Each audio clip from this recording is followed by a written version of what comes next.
Welcome, Sunday afternoon. I'm back. Vagina power. I got some Venus power with me today. What's up, boo? You know what's up, boo. Pop, it's you. It's you, Pop. Tell him. Yeah. Tell him. You better tell him. Welcome back. I feel so good today. Boy, I don't know if you all got to the show last night, but it was a really intense conversation. I talked to some young people last night. Before I was trying to cut it off, and they wouldn't let me cut it off. Child, they done called in, and we had a serious conversation about the politics, color politics, racial politics of Miami, and a lot of confusion down there. And we got into a really serious issue and a lot of conversations and enlightenment about still being under a system of racial supremacy that a lot of people don't realize that we're under. So it was a really heavy, intense show, and I wasn't going to do the show today. I was going to ask Brother Bay to do the show tomorrow. But I decided, no, I was feeling good. Let's go ahead and do this show. We got to keep this rolling because I know we have really powerful information, and I'm going to ask Brother Bay to come back on a regular basis, see what day is better for him to come back.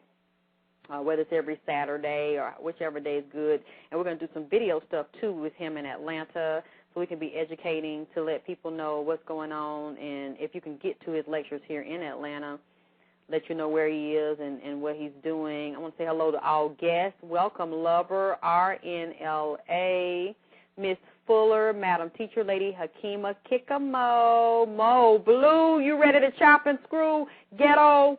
I want to make sure now you got your bag of bricks, then now that you in the alley, so we're going to knock anybody in the head that come in here want to start some shit and want to try to get in the way, create drama like we had people coming in the chat room last night calling me all kind of names. They had to chop and screw them. I'm letting y'all know now. You want to come in there, you want to throw out links, you want to promote your business, and you don't want to promote me, you're getting chopped and screwed. You come in here, you want to attack the queen of VP, you're getting chopped and screwed. Y'all not going to be able to come in my chat room and talk about me and call me all kind of thing and think you ain't going to get beat up and knocked in the head. For all y'all that don't like me coming in here, it is a dark alley, and you getting busted in the head down to the white meat. So, Ghetto, your bricks ready.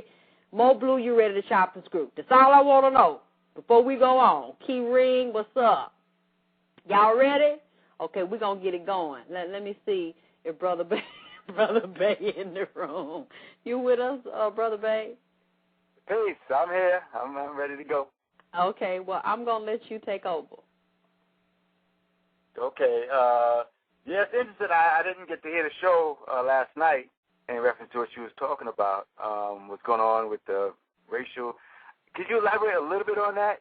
Yes. Well, initially what I did the show on the power of a woman's period, the spiritual, sacred, psychic, psychological, etheric power of a woman's period. Because we're taught to hate it and look down on men, and women have looked, especially black men, have looked down on black women for our appearance, say we stink, we're nasty, when you're not supposed to be around us. Looking at this is something very derogatory and defiled about a woman because she's bleeding. So I went into how it's important to realize the sacredness of it and how actually the rivers of living waters, life is in the genetic matrix of blood, and men cannot come here without a woman having a menstrual cycle, and even ancestors are in that blood. So it's important to know who you are and what you are and what level your blood and your frequency is vibrating on to determine what type of beings that you're going to bring into this experience, and then who you lay with. You have to be aware of the type of man, and if he has God energy awake in him, to acknowledge and bow to the goddess energy that gave him life before you lay with him, so he won't disrespect your period. So it went into that, huh? You there? I'm listening. Oh, okay, I thought you were going to say something.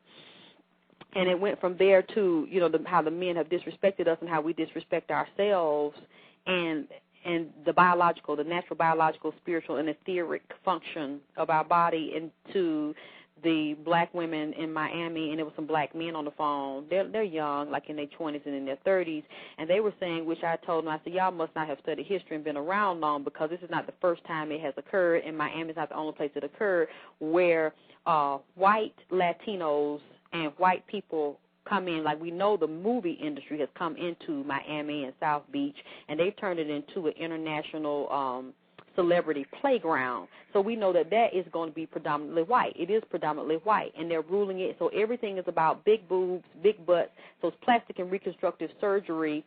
And, oh, yeah, and that's how it started, because the one lady was saying that it's this Latino girl she worked with that hate her period because her boyfriend hate her period. And he asked her to find out how much it would cost to get her uterus cut out so she will not have a period because it gets in the way sexually, irritates him sexually. So she wanted all her organs removed. She got that done. They said they have a group of doctors, even if a woman has nothing wrong with her, for the right amount, says a black market industry, they will cut a woman's womb out so she don't have a period, or the organs, they said she felt like the organs were creating a pouch at the bottom of her stomach, which is absolutely ridiculous because they're so tiny.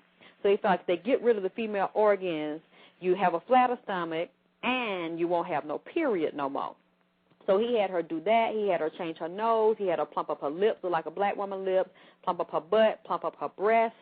And she was wondering, why do men and women disrespect their body and the period so much that and the men actually want the woman to erase all traces of her period. And then she went into the fact that a lot of white Latinos and white people dominate the banking industry, dominate the finance, dominate the hotels, dominate any area of our existence, and how if a black woman looks real black, dark skin, got nappy-looking hair, African features, that not only is it harder for her to get a job and to get a husband, because even the black men don't want us down there. A lot of them don't want us. They want Latino women. But if you're on a job and you look that way and you speak out against Latinos, they will actually get you fired. Whatever they say goes. White Latinos and the white people's word have more power over somebody that is black or what you call African-looking. And she was saying it was that way. It's discrimination all the way around, to the point that she is ready to take her family and move because she felt like they could make nothing happen economically or have any clout or power. And I was just basically letting them know this is not new. It's basically the same game recycled over and over and over, and we don't know it because we don't know who we are. We don't study our history, and we sit around and whine all the time. And one thing I've learned about white people, Latinos and Asians, because she was putting them down, I said, well, you have to give them credit, because one thing about them, they come over here, they stick to themselves. They plot to make sure that they're going to dominate an industry that we need, or dominate an industry where we cannot get in it. They're not going to share it with us. They're not going to let us in, because they've been taught we've been here hundreds of years and we ain't did nothing. So they are not going to allow us into their industry. They sleep together in the same house. They pile up. They eat their food together. They work. They put their money together. They go out and buy businesses. They buy stores. They create whatever business surrounding the industries and the products that they need to consume.